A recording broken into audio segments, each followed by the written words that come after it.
देखो बेटा, हमने लास्ट क्लास में जो नेचुरल इम्यूनिटी थी वो समझी थी, यानी इनबॉर्न इम्यूनिटी। तो ये चीज समझ में आ गई मुझे। पहले ये बताओ आप सभी, इननेट इम्यूनिटी आप सभी को समझ में आ गई, जो बाय बर्थ होती है एक बेबी के अंदर। ये कोई स्पेसिफिक नहीं होती है, यानी किसी एक पर्टिकुलर डिजीज के लिए कोई पर्टिकुलर एंटीबॉडीज बने, ऐसा नहीं होता इसमें। ये एक कॉमन इम्यूनिटी है जो सभी डिजीज के लिए काम करेगी। तो ज्यादा इफेक्टिव भी नहीं होती थी, दैट्स वाई ये वाली बात समझ में आ गई थी आप सभी को।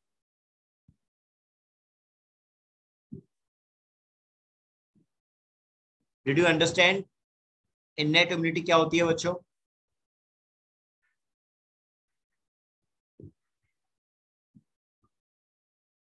बेटा सभी को ही मैं जो पूछ रहा यस हूँ। Sir. Okay, Rajesh, Sambhavi, Supradeep, is it clear to you also? Sir जो नेचुरल इम्यूनिटी होती है ना, innate yes, immunity. Yes, I am talking about innate immunity, that's a natural immunity जो बाय बर्थ है किसी भी बच्चे में। ओके, लेकिन जो आपकी एडेप्टिव होती है, इट इज नॉट नेचुरल। ये एडेप्टिव इम्यूनिटी डेवलप की जाती है बाय वैक्सीनेशन। हमने जो देखा था कि वैक्सीन लगाते हैं बच्चों को, तो उनके अंदर फिर वो इम्यूनिटी डेवलप की जा रही है। वैक्सीन में क्या होता है, आपका वायरस होता था जो इनएक्टिव होता था, तो उसके लिए आपका क्या करती थी, इम्यून, आपकी बॉडी, आपका इम्यून सेल्स उसके लिए, उस वायरस के लिए एंटीबॉडीज बना लेती हैं। सो दैट्स हाउ आप उस वायरस से क्या हो जाते हैं, वैक्सीनेटेड हो जाते हैं। यानी अब वो वायरस अगर आया आपकी बॉडी में, इन फ्यूचर लिविंग वायरस आया, तो वो आपको डिजीज कॉज नहीं कर पाएगा, क्योंकि पहले से ही आपकी बॉडी के अंदर एंटीबॉडीज थी। Is it clear to you all of you बच्चों? Yes sir. राइट, इन्हीं चीजों को हम लोग अभी डिस्कस करेंगे। नाउ राइट डाउन, सबसे पहले इसमें हम लोग लिखना स्टार्ट करते हैं। सबसे पहले हेल्थ क्या होती है बेटा? Write down definition of health. Write down this. According to WHO, WHO की फुल फॉर्म पता है ना सभी बच्चों को? Yes sir. ठीक है, that is World Health organisation.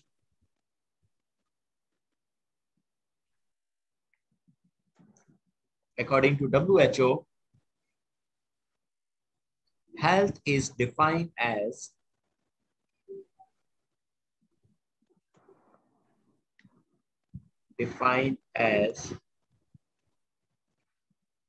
right. Health state of is a state of complete physical,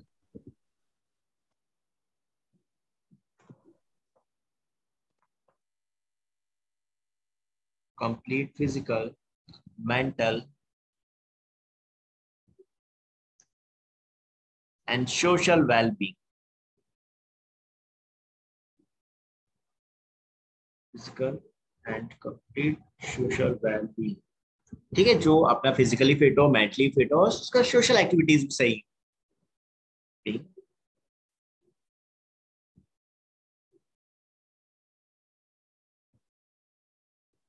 and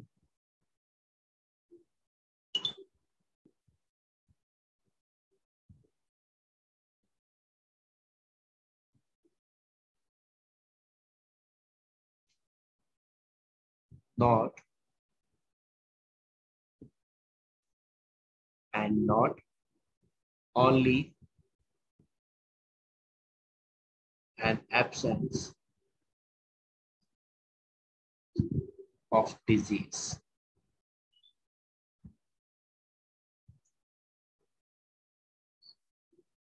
or infirmity. infirmity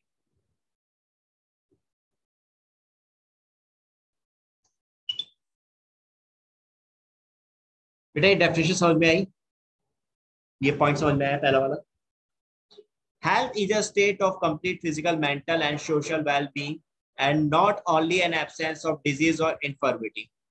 That is कि हेल्थ का मतलब क्या हुआ, ऐसे पर्सन जो फिजिकली, मेंटली और सोशल वेल बींग्स हो, यानी सोशली भी बिल्कुल तरह से फिट हो, और उनके अंदर कोई डिजीज ना हो। That is not only an absence of disease और इन्फर्मिटी। इन्फर्मिटी का मतलब कोई कमी ना हो उनके अंदर।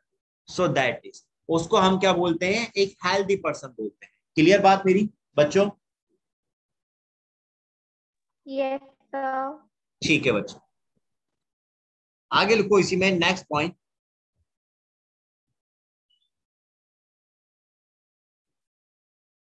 Health is a state of body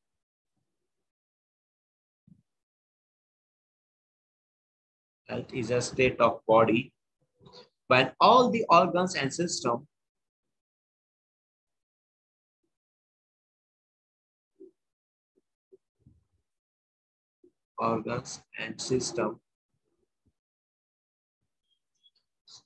are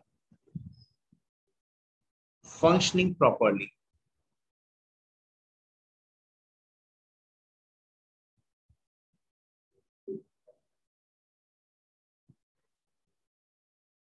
Functioning properly, and a perfect balance is maintained between, and a perfect balance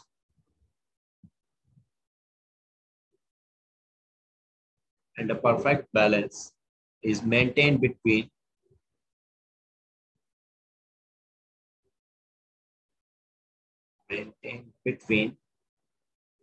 the environment and the body. Environment and the body.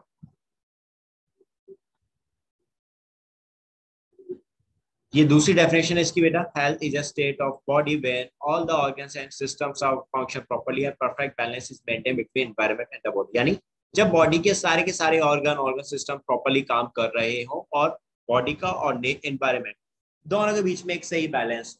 ऐसा नहीं है कि लाइक मौसम ठंडा होने लग जाए तो बीमार पड़ जाए। आपने देखा है जैसे मौसम में चेंजेस होते हैं तो बहुत से लोग होते हैं बीमार पड़ जाते हैं, और बहुत से लोग ऐसे होते हैं जो बीमार नहीं पड़ते। ऐसा क्यों?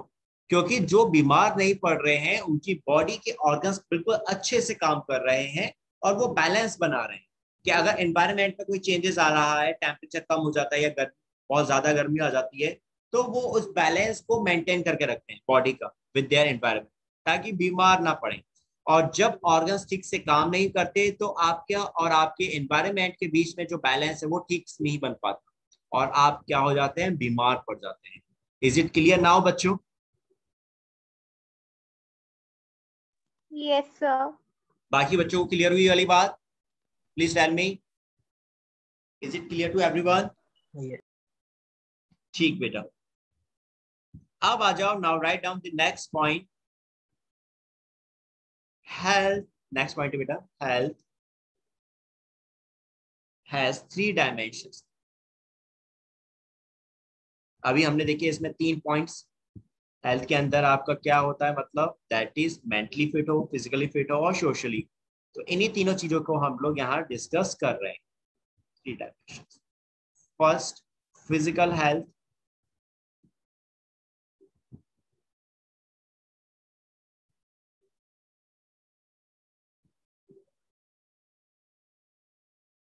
that involves perfect functioning of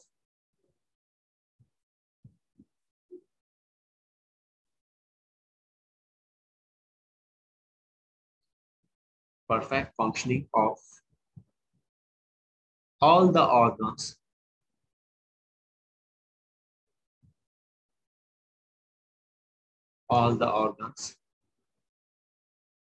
and systems of body and system of body। बेटा सिस्टम का मतलब समझ में आ रहा है? Are you getting the meaning of this term? System का मतलब क्या है यहाँ पे? Here and here also, what is the meaning of this term बेटा? So digestive system, like digestive system, nervous system. Exactly बेटा, आपके जो ऑर्गन सिस्टम्स होते हैं, आपके जो digestive systems, nervous systems, respiratory system, that is, इन सभी की ये बात कर रहे हैं यहाँ पे। ठीक है, तो ये आपकी फिजिकल हेल्थ में क्या आ गया बेटा, आपके सारे ऑर्गन्स, आपका सिस्टम बॉडी का बिल्कुल ठीक से काम कर रहा हो, that is your physical health. इसके बाद सेकंड वन आपका mental health.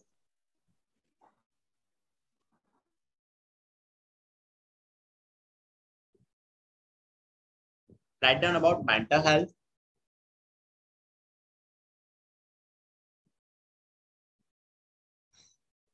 That means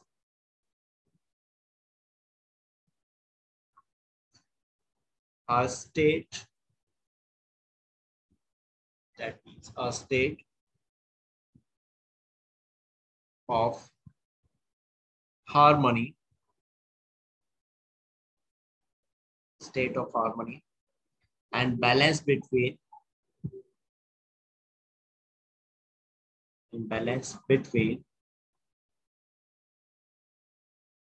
the individuals, between the individual and the surrounding individual,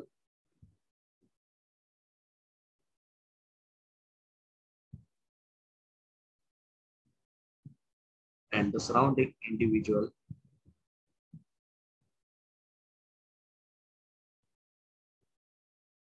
is free from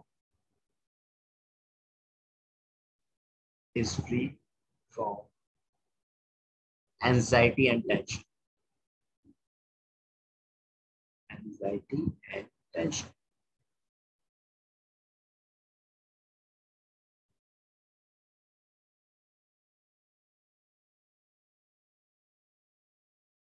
बात समझ में आई बच्चों? Is it clear?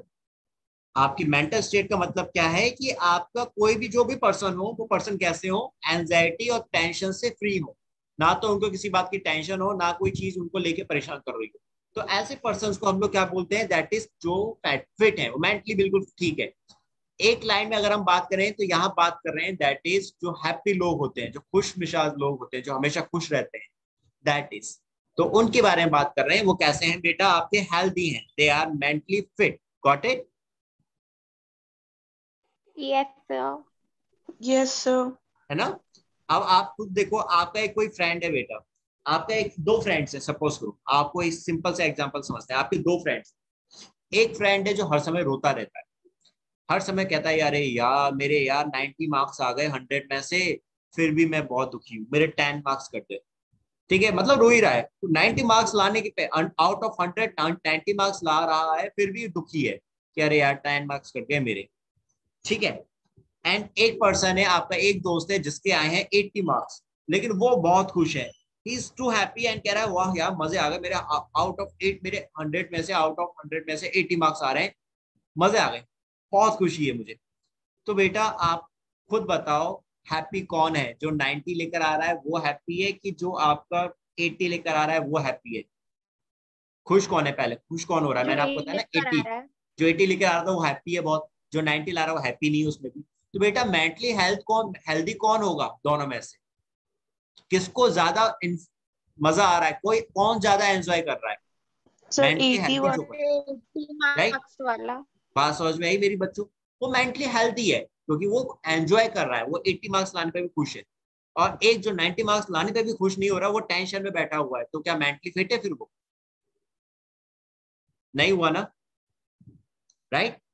So that is, इस लाइन का मतलब ये है कि ऐसे इंडिविजुअल्स, ऐसे लोग जिनके बीच में क्या हो, ज्यादा खुशी हो, ठीक है, ज्यादा अच्छे से रह रहे हैं, एंड कोई टेंशन नहीं ले रहे, कोई किसी तरह का लोड नहीं ले रहे, बिंदास लाइफ स्पेंड कर रहे हैं खुशी खुशी से। तो दैट इज, वो कैसे हो गए पर्सन? Mentally healthy person. और एक वो पर्सन जिनके पास सब कुछ तो है लेकिन फिर भी दुखी है, फिर भी रो रहे हैं, उसके बाद तो वो क्या हो गए? दैट इज अनहेल्दी है। अब क्लियर हो गई वाली बात बेटा?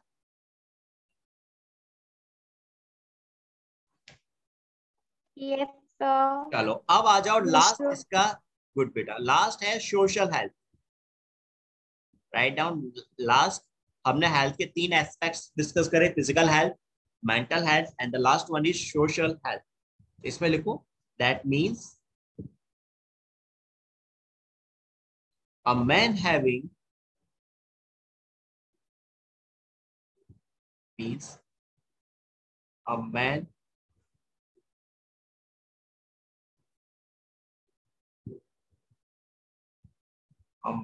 having good job, a good house, a happy family,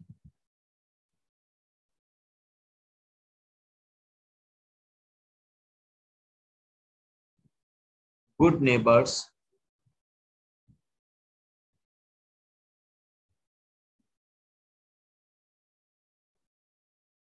neighbors and understanding friends.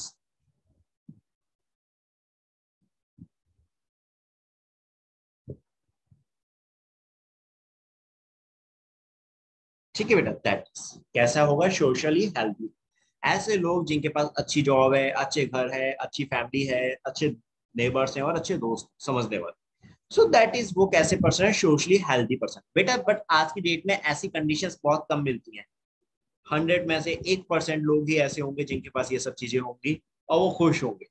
Otherwise social health आज हमारी सोसाइटी का एक बहुत बड़ा मेजर इशू है, क्योंकि लोगों के पास अच्छी जॉब तो है, अच्छे घर है, हो सकता है फैमिली अच्छी हो बेटा, कहीं ना कहीं हो सकता है कहीं नेबर अच्छे ना हो, या हो सकता है दोस्त इतने अच्छे ना हो, यानी कहीं ना कहीं कुछ ना कुछ इश्यूज हैं। हो सकता है जॉब अच्छी ना हो या घर बढ़िया ना हो, मतलब किसी ना किसी तरह का कोई ना कोई इशू हो सकता है, फैमिली के अंदर किसी तरह की कुछ इश्यूज हो। तो आज आप देखोगे हमारी सोसाइटी में सबसे ज्यादा जो इशू है वो सोशल हेल्थ का है। आप मेंटली फिट हो सकते हैं, फिजिकली फिट हो सकते हैं, लेकिन बहुत जगहों पे सोशली हेल्दी नहीं हो पाते, क्योंकि या तो जॉब का इशू है, या घर का इशू है, या फैमिली का इशू है।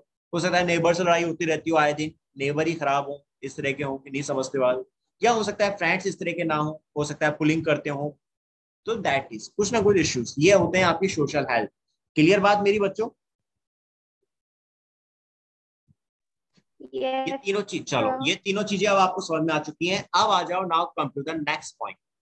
अब देखते हैं कौन से फैक्टर्स हैं हेल्थ के लिए जो हेल्थ को इफेक्ट करते हैं। फैक्टर अफेक्टिंग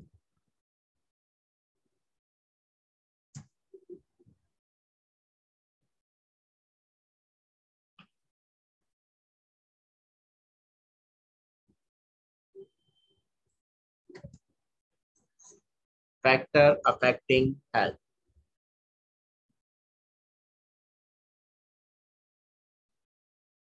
हाँ ओके बेटा, कौन कौन से फैक्टर्स हैं, write down all these factors हैं।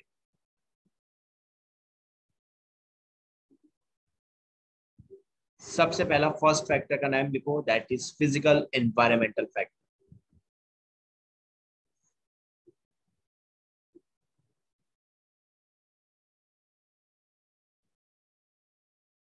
Physical environmental factors.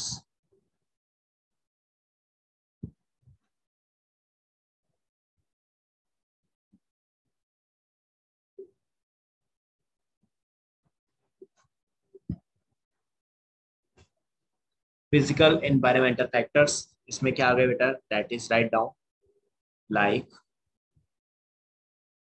Light, temperature,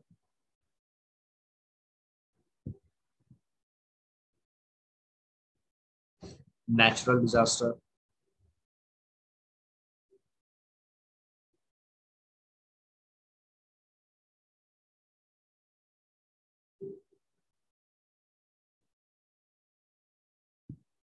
disasters like cyclone, flood,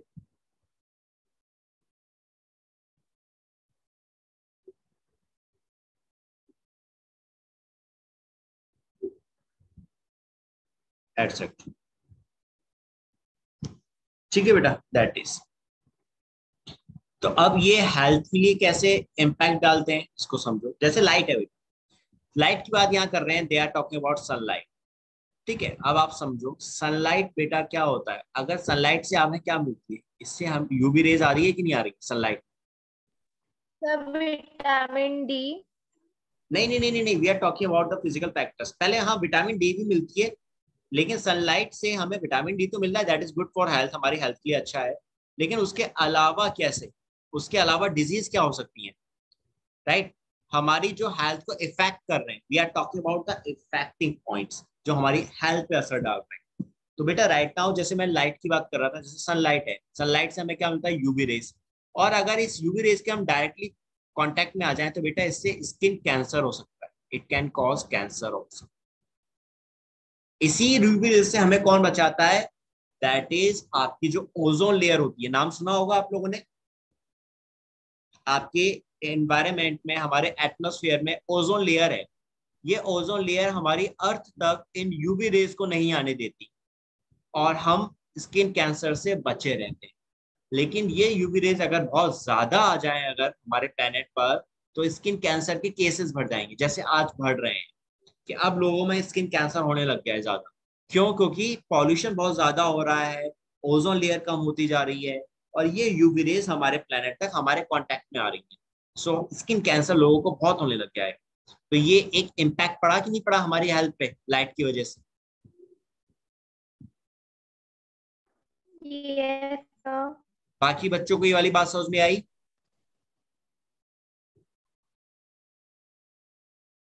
is this clear to everyone बच्चों?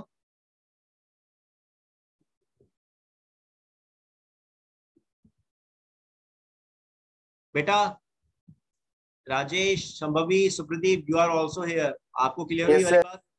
ठीक, that is Yes, sir. Okay. And now second जो फैक्टर है वो है टेम्परेचर। तो देखो, try to understand this point also. बेटा अगर हाई टेम्परेचर हो जाता है तो हाई टेम्परेचर में आपने देखा है हम लोगों को बहुत बार, जैसे गर्मियां बहुत ज्यादा जब पड़ती हैं, बहुत ज्यादा टेम्परेचर होने लग जाता है जब गर्मियों में, तो बेटा उस टाइम पे हम लोगों को बेहोशी हो जाते हैं, फेट्स आ जाते हैं, हम बेहोश हो जाते हैं कि नहीं हो जाते? हाँ, या बहुत ज्यादा यस अगर टेम्परेचर हो जाए, राइट। और अगर बहुत ज्यादा टेम्परेचर हो जाए तो उसमें हमने देखा हमारी स्किन जल जाती है, स्किन हमारी जो होती है वो बर्न हो जाती है, वो जल जाती है, ब्लैक रैशेस पड़ जाते हैं स्क्रीन पर, सन बर्न जिसे हम कहते हैं, सन बर्न होने लग जाता है। ये क्यों है? This is a factors. ये टेम्परेचर भी हमारे लिए बहुत इंपॉर्टेंट होता है। अगर ज्यादा टेम्परेचर हो जाए तो उससे भी हेल्थ पे इम्पैक्ट पड़ता है बेटा, और बहुत कम टेम्परेचर हो जाए तो उससे भी हेल्थ पे इम्पैक्ट पड़ता है। आपको अगर टेम्परेचर कम हो जाएगा तो क्या होगा? फ्रॉस्ट हो जाता है। फ्रॉस्ट का मतलब कि आपके अगर हाथ, आपने ओपन हाथ अगर बाहर निकाल लिया, आप सपोज करो हिमालयास पे, वहां टेम्परेचर माइनस में है, एंड आपने अपने हाथों को अगर गलती से बाहर निकाल दिया, अपने ग्लव से बाहर निकाल दिया, तो आपकी उंगलियां जम जाएंगी, ब्लड जम जाएगा उंगलियों में, आपको फ्रॉस्ट हो जाएगा और वो उंगली का पार्ट यानी वो हाथ का पार्ट जो भी है वो खराब हो जाएगा। So that is a factor जो आपके हेल्थ पे बहुत इंपैक्ट डालता है। इसी तरह से आपके डिजास्टर्स हो गए। Disasters is also very very very harmful for us, not economical terms, सिर्फ इकोनॉमिकल टर्म्स में नहीं, आपके हेल्थ टर्म्स में भी बेटा डिजास्टर्स बहुत खराब होते हैं। जब साइक्लोन आता है या फ्लड आता है तो उस टाइम तो लोग परेशान होते ही होते हैं, लेकिन बेटा जब वो साइक्लोन या फ्लड चला जाता है तो उसके बाद उस जगह पे बीमारियां होने लग जाती है। It causes lots of disease there, क्योंकि फ्लड में बहुत सारी गंदगी आ जाती है जो वहां स्टोर हो जाती है, और वही गंदगी में फिर आपके पैरासाइट्स प्रोड्यूस होते हैं, पैथोजेंस प्रोड्यूस होते हैं जो बीमारियां करते हैं। तो अब बात समझ में आई आपको वाली? Is it clear to you also बेटा नाउ? Yes sir. ठीक है, चलो बेटा, ओके बच्चों। अब आ जाओ, now come to the second factor. Let's talk about second factor, that is social environmental factor.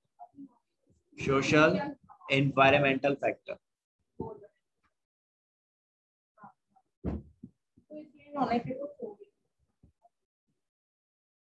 अब आ जाओ अगले पॉइंट, सोशल एनवायरमेंटल फैक्टर। इसमें क्या आ गया बेटा?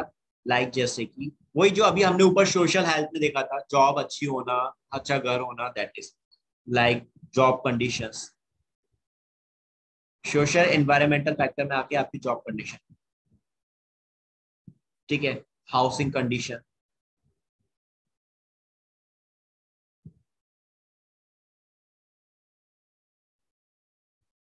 Housing condition, family atmosphere. बेटा ये पॉइंट समझ में आ रहे हैं आप सभी को तीनों?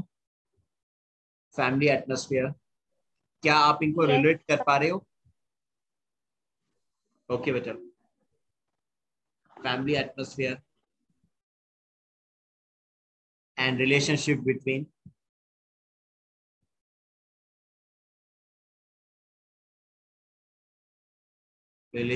between neighbors and friends.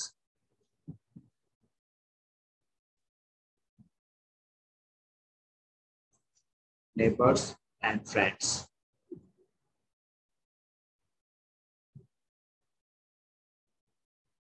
That is बच्चों।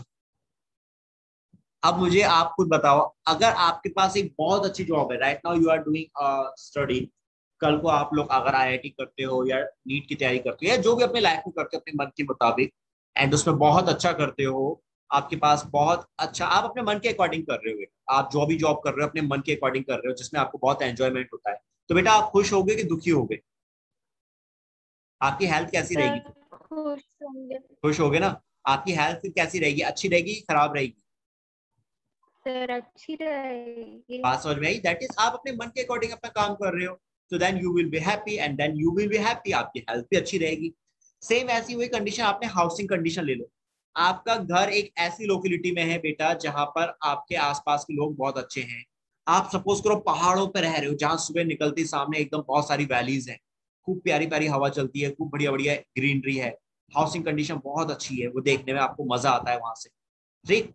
और एक आपका सपोज करो घर है ऐसी लोकेलिटी में जहां सामने निकलती है भाई साहब, सामने ड्रेनेज सिस्टम है, बहुत बड़ा नाला निकल रहा है जहां से बदबू आ रही है, स्मेल आती है। तो बेटा कहाँ आपको ज्यादा मजा आएगा? पहाड़ों के बीच में आपका घर है, बिल्कुल उस जगह पे बहुत मजा आएगा कि जहां सामने जस्ट नाला निकल रहा है, ड्रेन निकल रहा है, वहां ज्यादा मजा आएगा? सर पहाड़ों में। ऑब्वियसली आपकी वहां हेल्थ ज्यादा अच्छी रहेगी क्योंकि आप एक अच्छी लोकेलिटी में रह रहे हो, एक अच्छी जगह पे रह रहे हो, अच्छी कंडीशन में रह रहे हो। सेम वही चीज आपकी फैमिली एटमोसफियर में, आपकी फैमिली में सब लोग बहुत हंसी मजाक करने वाले हैं, हर बात पे आपसे हंसी मजाक होता रहता है, कोई ना कोई जोक ब्रेक होता रहता है, बहुत लाइट मूवमेंट रहता है, एनवायरमेंट रहता है घर के अंदर, तो that is it is good for the health और नॉट? आपकी हेल्थ भी अच्छी रहेगी उससे, राइट। एंड आपके रिलेशन आपके नेबर्स और फ्रेंड्स के संग बहुत अच्छे हैं अगर, तो उससे भी आपकी हेल्थ अच्छी रहेगी। तो ये सारे पॉइंट समझ में आए आपको? आप now you yes get the sir. Point? चलो बच्चों, ग्रेट। ऐसा कुछ भी नहीं है इसमें, बहुत इजी है बेटा, ये तो कॉमन चीजें हैं बस। अब आ जाओ अगले पॉइंट पे। Let's talk about next point, next factor, that is public cleanliness.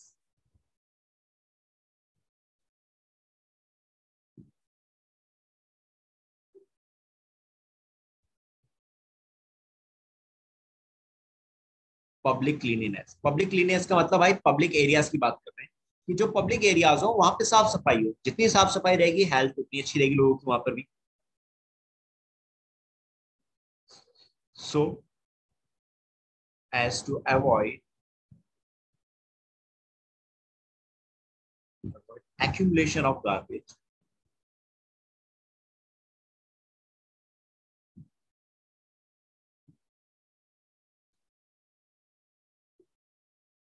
garbage, comma, blocking of drainage,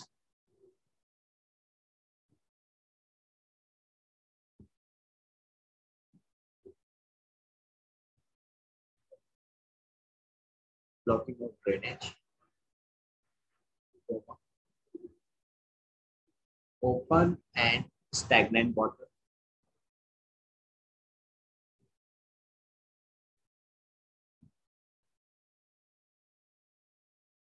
open and stagnant water,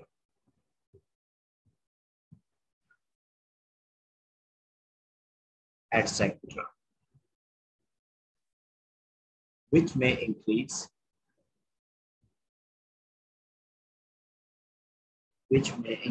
the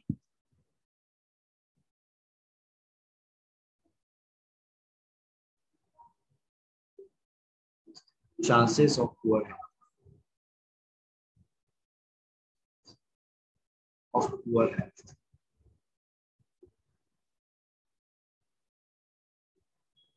Chances of poor health. बात को समझ में आई बच्चों?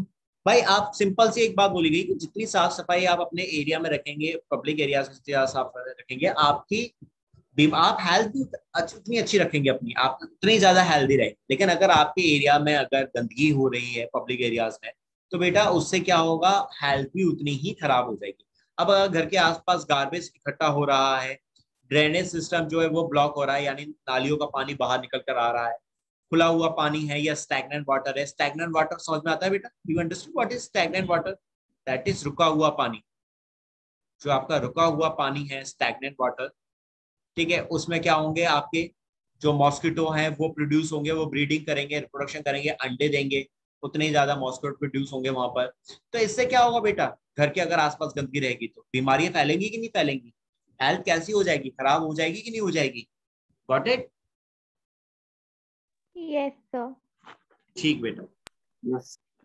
राइट बेटा। अब आ जाओ इसके बाद next point,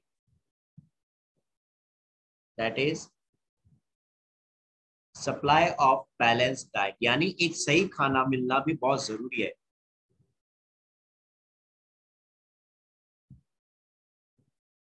supply of balance diet for good health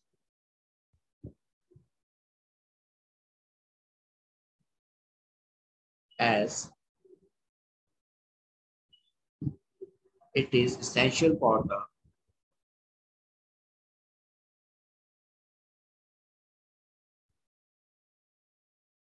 as it is essential for the normal body functioning.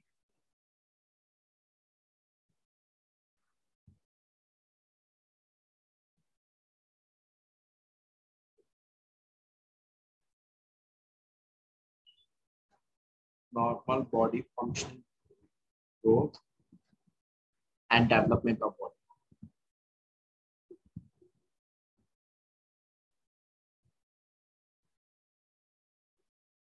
Right बेटा, आपने देखा होगा एक छोटा सा बेबी जब आता है, एक छोटे से बेबी के लिए उसकी डाइट का बड़ा ध्यान रखा जाता है। उसको कहा जाता है उसकी ग्रोथ के लिए उसको सही खाना खिलाना बहुत जरूरी है, उसको एक सही डाइट देना बहुत जरूरी है। तो दैट इज वेरी इंपॉर्टेंट, सिर्फ बच्चे के लिए नहीं, हर एक के लिए बेटा। अगर सही बॉडी की हेल्थ को आपको रखना चाहते हो तो आप लोगों को एक सही बैलेंस डाइट लेना इंपॉर्टेंट है। आप जितना सही खाना खाएंगे आपकी हेल्थ भी उतनी अच्छी रहेगी, आपकी जितनी अच्छी हेल्थ रहेगी आपकी बॉडी उतनी अच्छे से काम करेगी, उसकी ग्रोथ भी उतनी अच्छे से होगी, उसका डेवलपमेंट भी उतना ही अच्छे से होगा। गॉट इट बात?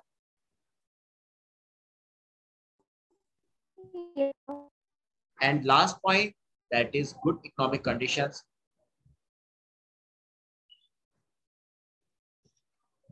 गुड इकोनॉमिक कंडीशन, अब आपके अगर इकोनॉमिक कंडीशन का मतलब है यहाँ पे फिनेंशियल कंडीशन। अगर फिनेंशियल कंडीशंस अच्छी हैं बेटा तो आप ज्यादा अच्छे तरीके से रह सकते हैं, मतलब आप अपनी हेल्थ पे उतना ही अच्छा खर्च कर सकते हैं। Good economic conditions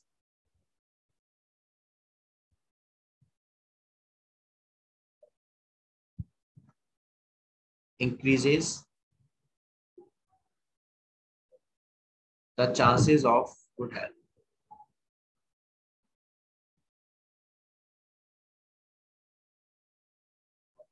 last point समझ में आया बेटा? अगर इकोनॉमिक कंडीशन का मतलब क्या है यहाँ पे, they are talking about financial conditions. इसका मतलब है फिनेंशियली, अगर एक फैमिली है जो फाइनेंशियली बहुत स्ट्रांग है, पैसे की कमी नहीं है बेटा, फाइनेंशियली बहुत अच्छे खासे हैं, तो बेटा वो अपनी हेल्थ पे अच्छा खर्च कर सकते हैं, अच्छा खाना खा सकते हैं, अच्छी जगह अच्छी तरह से रह सकते हैं, अपने घर के आसपास सफाई भी रख सकते हैं, सब कुछ करवा सकते हैं, राइट, क्योंकि फाइनेंशियली बहुत अच्छे हैं।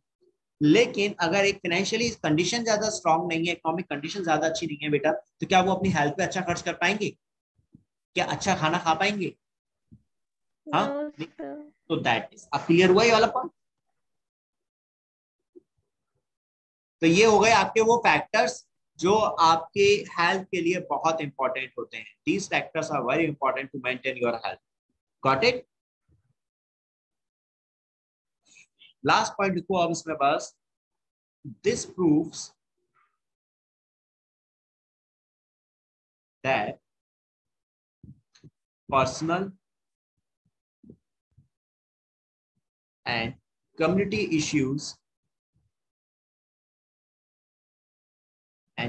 community issues both play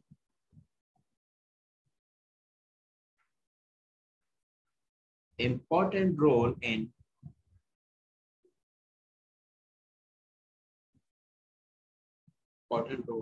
determining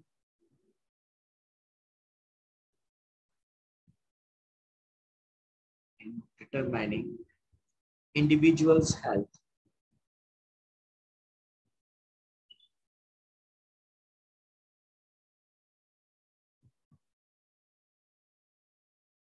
Individuals' health. That is. I hope so अब आपको ये वाली बात और अच्छे समझ आ चुकी है। जितने पॉइंट्स हमने देखे उसमें आपको क्या पता चल गया कि पर्सनली भी हेल्थ बहुत जरूरी है बेटा, और कम्युनिटी लेवल पे भी हेल्थ को मेंटेन करना बहुत जरूरी है। यानी आपको साफ सफाई, आपको हर चीज का अगर हेल्थ अच्छी मेंटेन करनी है तो आपको पर्सनल लेवल पर भी हेल्थ को अच्छे मेंटेन करना पड़ेगा, पर्सनल लेवल पे भी टेक केयर करनी पड़ेगी, और एक पब्लिक लेवल पर यानी कम्युनिटी लेवल पर भी उस चीज का हेल्थ को मेंटेन करने के लिए टेक केयर करनी जरूरी है। जैसे एक सिंपल सी बात है, हेल्थ को अगर आपको अच्छा रखना है तो उसके लिए आपको पर्सनल हाइजीन का भी ध्यान रखना पड़ेगा, और साथ ही साथ में पब्लिक हाइजीन का भी ध्यान रखना पड़ेगा। अब ये पॉइंट क्लियर हुआ बहुत अच्छे से बच्चों? Yes sir. चलो, तो ये हो गए आपके फैक्टर्स। अब आ जाओ इसके बाद नेक्स्ट टॉपिक जो आता है इसमें बेटा, वो है characteristics of good health. Write down next heading,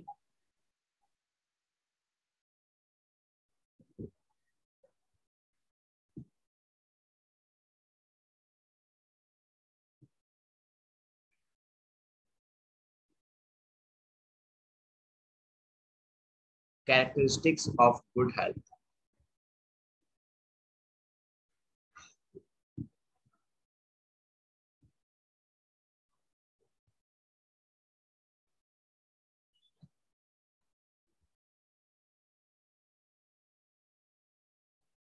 ठीक है बेटा, अभी हम इसको 1 मिनट बाद स्टार्ट करेंगे, क्लास जब वापस रीस्टार्ट करेंगे तो हम इसको लिखना स्टार्ट करेंगे।